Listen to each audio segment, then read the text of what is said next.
Amém, igreja? Você pode aplaudir ao Senhor? Todo aplauso neste lugar é para o Senhor, não é para o homem. A ti, Senhor, toda honra, toda glória, todo louvor, todo aplauso. Amém. Você pode assentar. Glórias sejam dadas ao nome de Jesus. Hoje,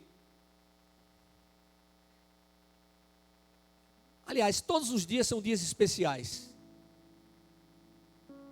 Mas eu posso dizer que hoje é um dia muito especial, porque nós temos o privilégio de celebrar a ceia do Senhor. E é comemorado o domingo no qual Jesus ressuscitou. Quando nós olhamos para a cruz, nós não conseguimos ver, nós não enxergamos um Cristo derrotado, de cabeça pendida. Mas quando olhamos para a cruz, nós vemos a cruz vazia. Aqui vazia. E o nosso Redentor, Ele vive. Ele está vivo. E Ele declarou: eu fui morto, mas agora estou vivo. E tenho em minhas mãos as chaves da morte e do inferno. Ele ressuscitou. Ele ressuscitou. Ele cumpriu a palavra que tinha dito aos seus discípulos. Irmãos, eu posso dizer que não é de admirar, não é de se espantar, que os discípulos, aqueles homens que passaram 3 anos com o Senhor, ouvindo os seus ensinamentos, se assustaram quando souberam da ressurreição de Cristo. E o maravilhoso é que com a sua ressurreição, podemos dizer que é o ápice do Evangelho. Ele cumpre justamente o plano que foi preparado por Deus. E aí nós precisamos lembrar que Deus, Ele é trino e uno, é o único Deus. Então estavam presentes Deus o Pai, Deus o Filho e Deus o Espírito Santo. E aí é o próprio Jesus, é o próprio Filho que se oferece para vir ao mundo. E há então, vamos usar uma linguagem humana, há então a aceitação, porque era exatamente aquilo que estava no coração do Pai. E aí, irmãos, algumas pessoas pensam e dizem assim: mas como? Por quê? Porque Deus criou o ser humano, se Ele já sabia que o ser humano iria pecar, se Ele já sabia que o primeiro Adão seria apenas espírito vivificante, alma vivente? Talvez eu esteja exagerando um pouco, mas por que então? Porque o último Adão, que é Jesus, Ele é espírito vivificante. Em tudo ele foi tentado, mas em nada ele cedeu à tentação. E ali na cruz, Deus fez do seu próprio Filho o pecado, para que nele sejamos feitos justiça e santidade provenientes do próprio Deus. E o extraordinário de tudo é que todos os dias, em todos os momentos, o Senhor permanece conosco e Ele nos dá oportunidades para que possamos viver conforme os seus princípios.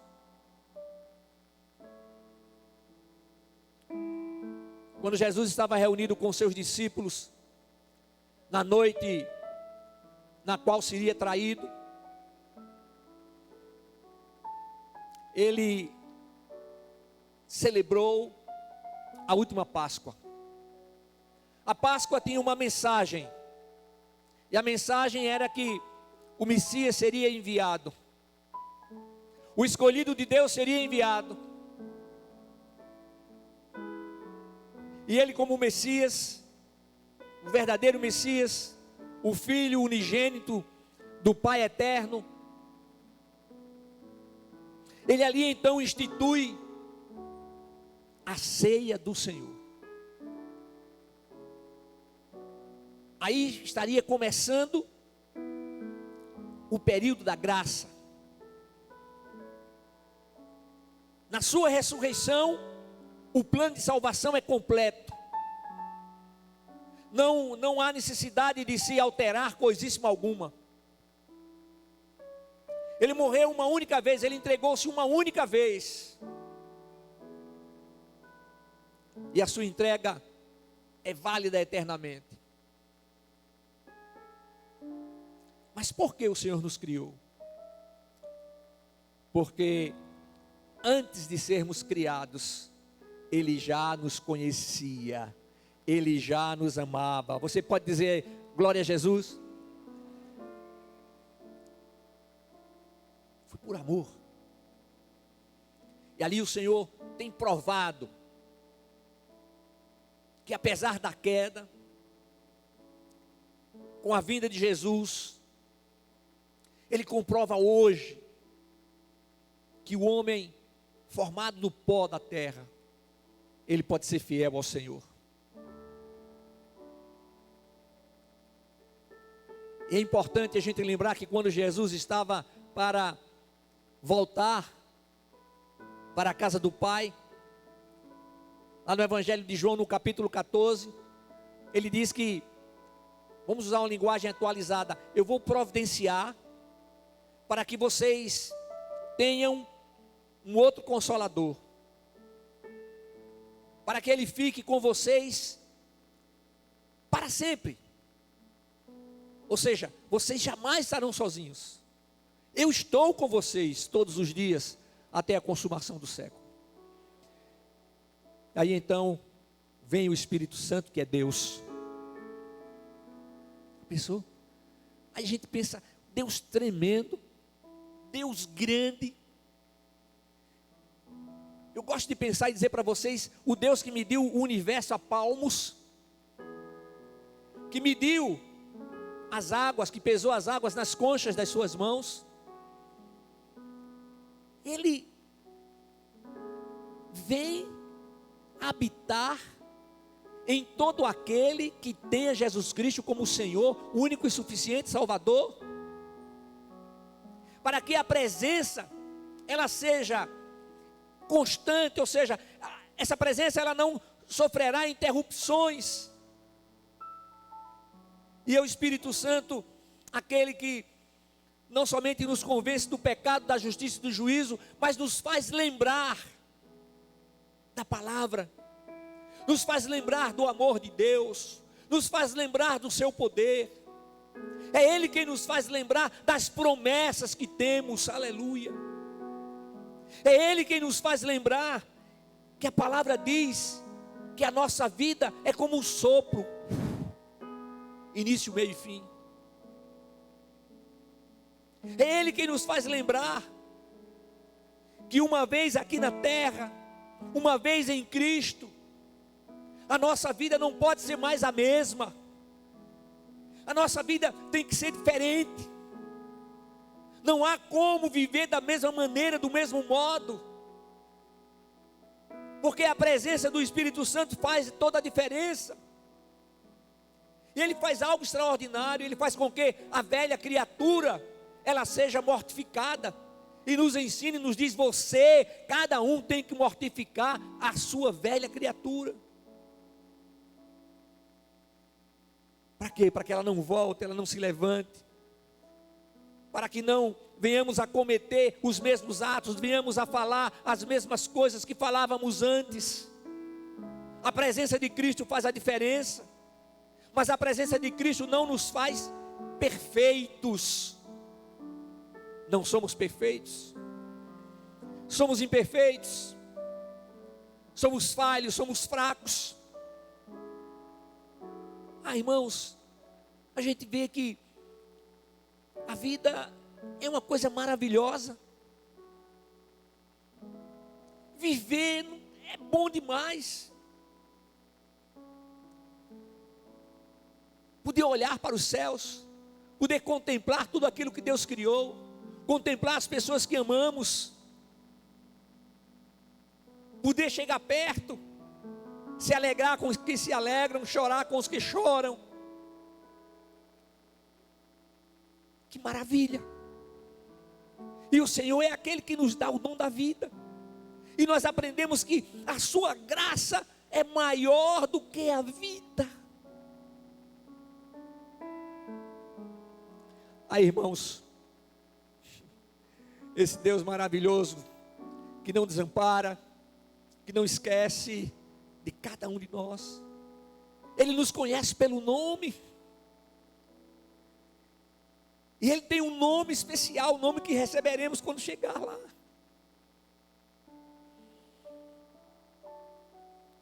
Amados irmãos, quanta coisa o Senhor tem nos dado, e nós muitas vezes, ou quase sempre, não percebemos.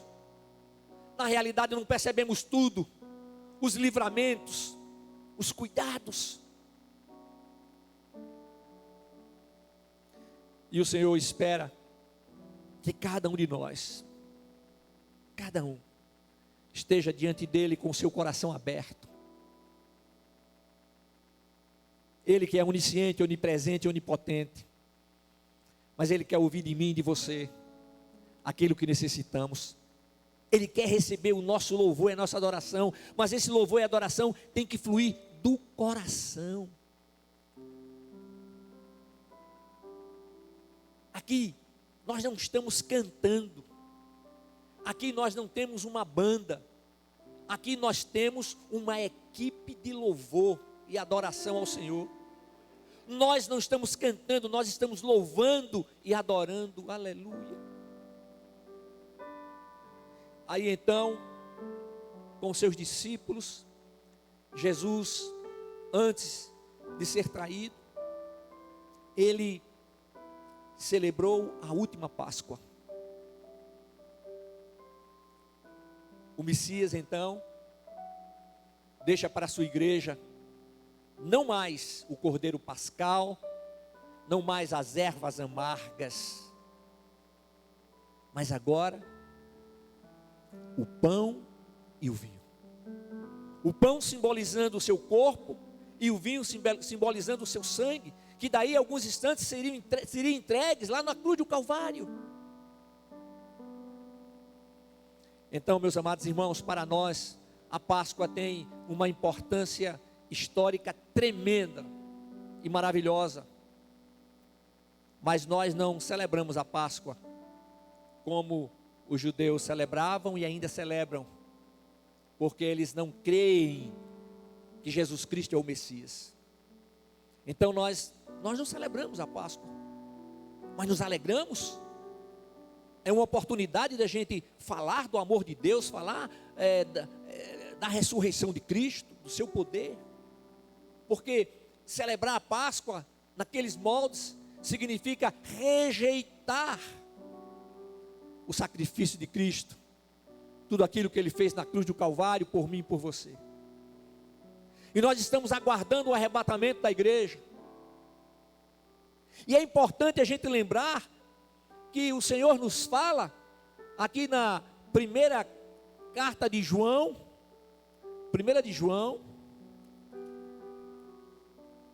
no capítulo 1,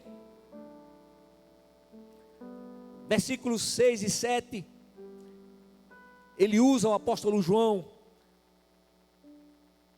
e nós lemos: se dissermos que temos comunhão com Ele, e andarmos nas trevas, mentimos e não praticamos a verdade. Mas se andarmos na luz, assim como Ele está na luz, temos comunhão uns com os outros, e o sangue de Jesus, seu Filho, nos purifica de todo o pecado. Aleluia. Então nós somos purificados pelo sangue de Cristo. Que coisa tremenda. Significa o quê? Que os pecados não são cobertos, mas eles não somente são perdoados, mas eles são retirados. E quando o Senhor olha para mim e para você, o que Ele vê? Ele vê o sangue do seu Filho. Amém? Abra a sua Bíblia na primeira epístola de Pedro, capítulo 1. Esse Deus tremendo, esse Deus maravilhoso, que está em todos os lugares, que é absoluto, que tem todo o poder, Ele não força ninguém. Ele não força ninguém. Tanto que Ele diz lá em Apocalipse: eis que estou à porta e bato. Se alguém ouvir a minha voz e abrir a porta, eu entrarei, cearei com ele, e ele comigo. Ele quer o quê? Fazer morada. Ele não quer ser um visitante. Não precisa chamar, vem Espírito Santo, então ele já está, aleluia. E aqui, usando agora o apóstolo Pedro, capítulo 1, a partir do versículo 15, está escrito, 1 de Pedro, capítulo 1, a partir do versículo 15: mas como é santo aquele que vos chamou, sede vós também santos em toda a vossa maneira de viver, porquanto está escrito: sede santos, porque eu sou santo. E se invocais por Pai aquele que, sem acepção de pessoas, julga segundo a obra de cada um, andai em temor durante o tempo da vossa peregrinação, sabendo que não foi com coisas corruptíveis, como prata ou ouro, que fostes resgatados da vossa vã maneira de viver, que por tradição recebestes dos vossos pais, mas com o precioso sangue de Cristo, como de um cordeiro imaculado e incontaminado, o qual na verdade em outro tempo foi conhecido, ainda antes da fundação do mundo, mas manifestado nesses últimos tempos por amor de vós, e por ele credes em Deus, que o ressuscitou dentre os mortos, e lhe deu glória, para que a vossa fé e esperança estivessem em Deus. Aleluia.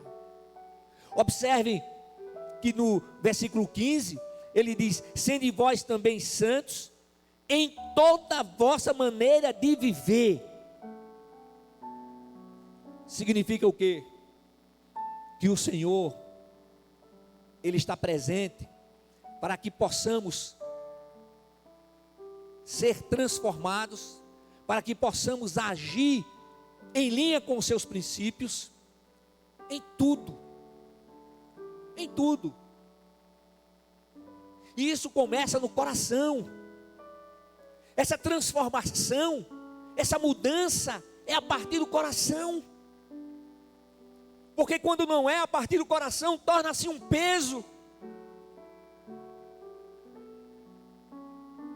E o Senhor não quer isso. E como igreja de Cristo, nós precisamos estar lembrados dessas coisas que são elementares, porém primordiais, para que possamos ter uma vida de satisfação pessoal, uma vida conforme os ensinamentos bíblicos, uma vida rejeitando a tudo aquilo que não provém do Senhor, porque esse processo de santificação, ele dura a vida inteira.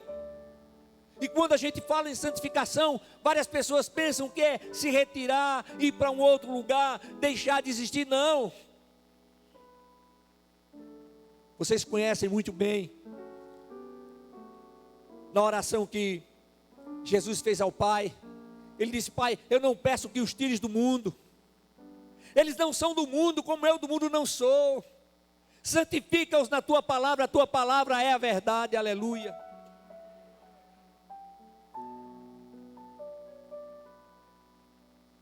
Essa é mais uma prova de que o Senhor nos dá todas as condições. Escutem, Ele nos dá todas as condições para que possamos viver conforme os seus princípios, para que possamos viver para o louvor da sua glória. E o mais extraordinário é que Ele perdoa os nossos pecados. O escritor da carta aos Hebreus enfatiza isso de uma forma muito clara. Ele perdoa os nossos pecados e iniquidades e deles não lembra mais. Olha só, não é que Deus tenha tido amnésia, não. Mas é o que eu falei há pouco. Quando Ele olha para mim, para você, quando o inimigo chega para nos acusar, não. Vamos usar uma linguagem humana. Aqui no meu computador não consta nada contra ele. Tem nada, está limpo. Olha aqui, está limpo. Não. O sangue do meu filho está sobre ele, aleluia. É isso. E quando nós erramos, quando nós pecamos, reconhecemos o nosso pecado, reconhecemos o nosso erro. Ele que conhece a nossa mente, que conhece o nosso coração, Ele sabe quando estamos sendo sinceros, e chegamos com sinceridade diante dEle, e choramos aqui dentro, a partir daqui de dentro, e pedimos perdão, Ele nos perdoa, aleluia. Mas nós não podemos errar na certeza absoluta de que depois Ele irá nos perdoar. Não é assim que funciona. Nós aprendemos que o cair é do homem, mas o levantar é de Deus.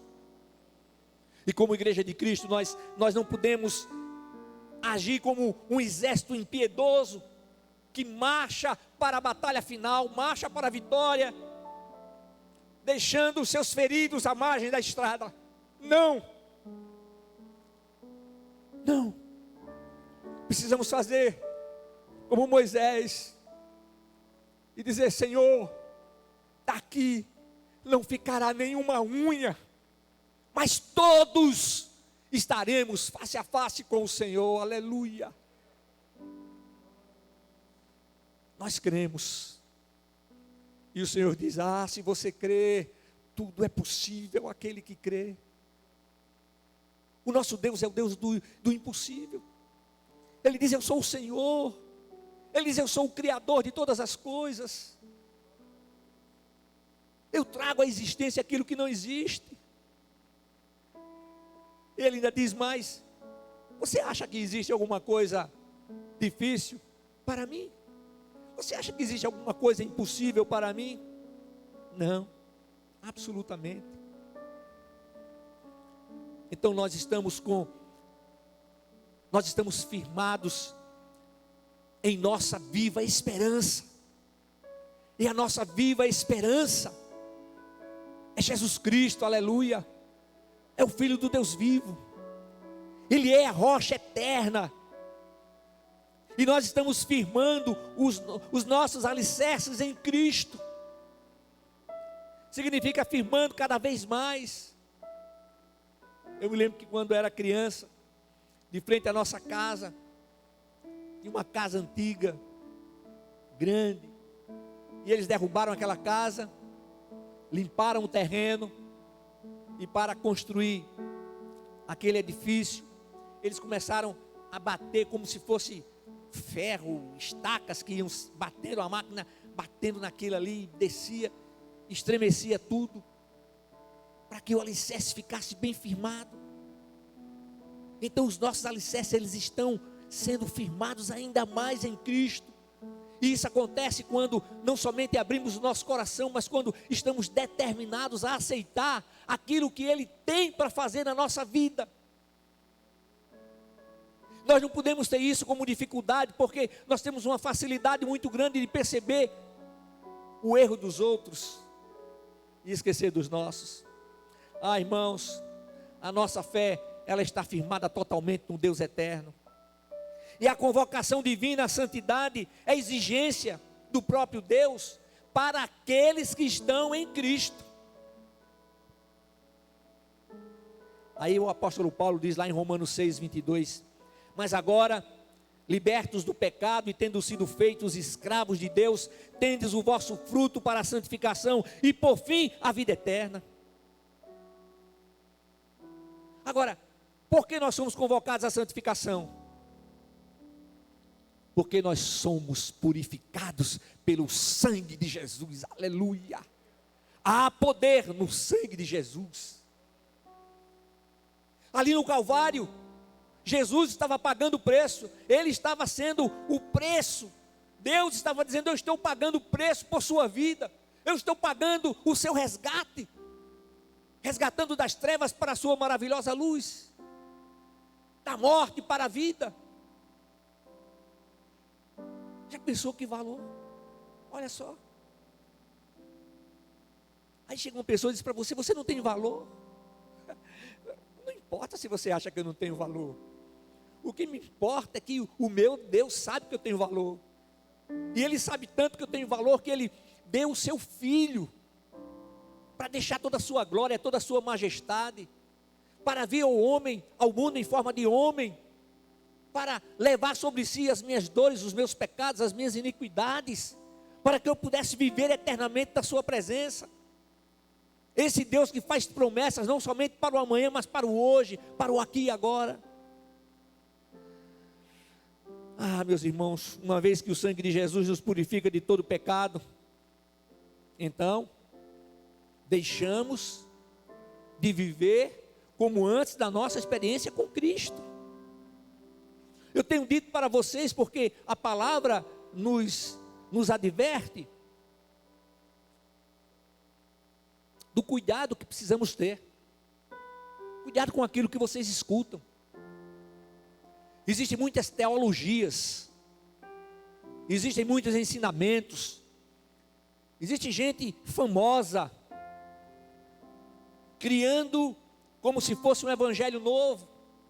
E diz: não, se você está em Cristo, você pode fazer tudo aquilo que você quiser, você pode viver como você vivia antes, você pode se embriagar, você pode cheirar, você pode fazer tudo, que Jesus vai continuar com você, você não vai se perder por isso. Mas a palavra diz que é para ter uma vida nova.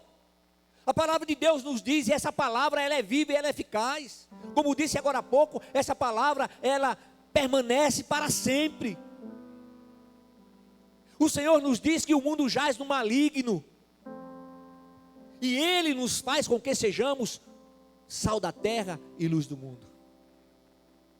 Aí a minha pergunta para você, e vem para mim também,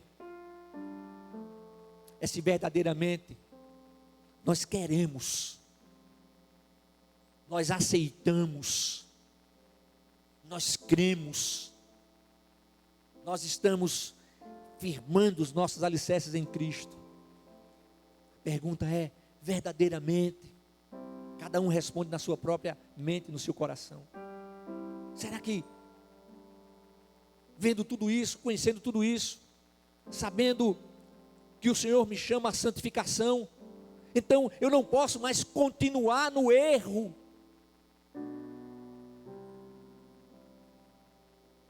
É isso que o Senhor quer, que reconheçamos e deixemos que o Espírito Santo mude a nossa vida. Mas eu preciso encerrar, equipe de louvor. Jesus Cristo diz lá em Mateus 5,48: sede vós, pois, perfeitos, como perfeito é o vosso Pai que está nos céus. Sede vós, pois, perfeitos. Está lá em Mateus capítulo 5, versículo 48. Como perfeito é o vosso Pai que está nos céus. Por que Jesus diria isso? Sabendo que somos imperfeitos. Porque Ele nos ensina que o nosso modelo de vida é Ele. que o nosso modelo de vida é aquele que foi perfeito, aquele que em tudo foi tentado, mas em nada cedeu à tentação, aquele que permaneceu fiel ao Pai, permaneceu fiel ao plano de salvação do Pai, até a morte, e morte de cruz. Aquela morte era cruel, era vergonhosa, e ali sendo crucificado, tendo se cumprido tudo que a palavra dizia, tudo que a palavra afirmava, então o texto bíblico diz assim, que Jesus bradou. Ele não falou baixinho, Pai, não, ele bradou. Significa que ele gritou, ele disse: Pai, em tuas mãos entrego o meu espírito. Ele entregou, ninguém tirou.